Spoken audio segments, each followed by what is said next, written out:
Ikaw talagang bata ka. Saan ka na kita hinahanap? Saan ka ba nagpunta? Humanda ka talaga sa akin. Uwe, nanay, nakipaglaro lang naman ako sa barkada ko. Palo ni nanay. Oh, what's up guys? Paapat na video na natin to. Sana naman sa animation na pinost na saranggola ay sana naman dumami din ang views at likes. So, start na tayo. Subscribe.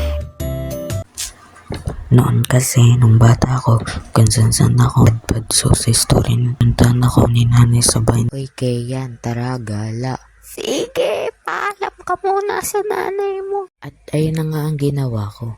Nagpaalam na ako sa aking nanay. Bakit? Mangingi ka na naman pera. Di kasi kami po ay gagala ng kaibigan ko. Hihi. So, ayun naman, pinayagan naman ako, kaya pumunta na ako sa bahay ng aking kalaro.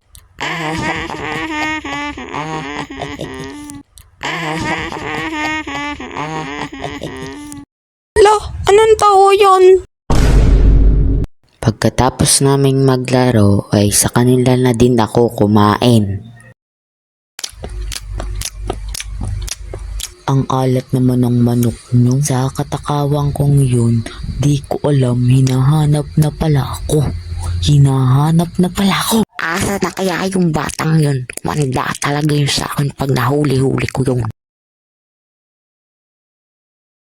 Hoy, Aling Rhea, nakita mo ba si J1?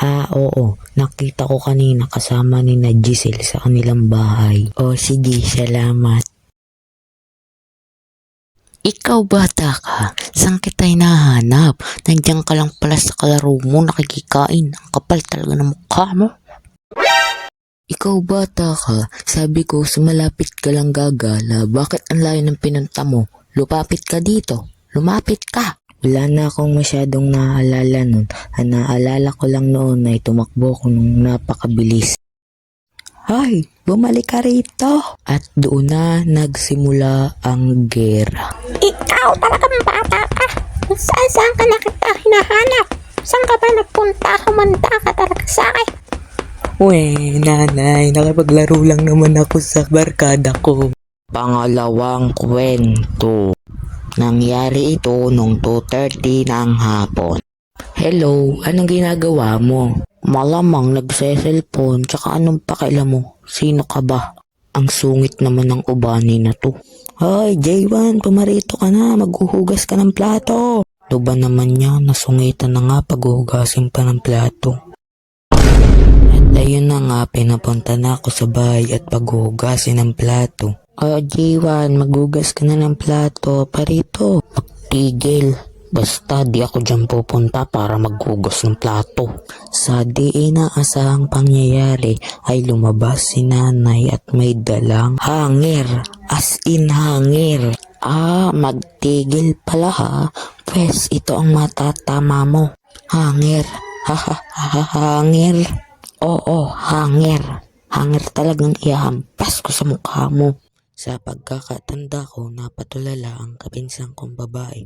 Baka siguro nagulat sa pangyayari. Sa susunod na mangyari ulit yan, nako, dudurugin ko talaga yung muso mo. Oo. Well, to make the story short, di naman ako napalo. Napagsabihan lang. So, ayun lang guys. Bye-bye.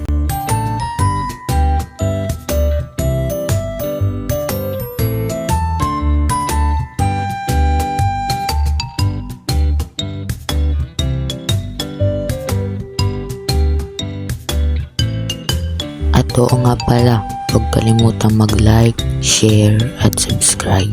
Bye-bye!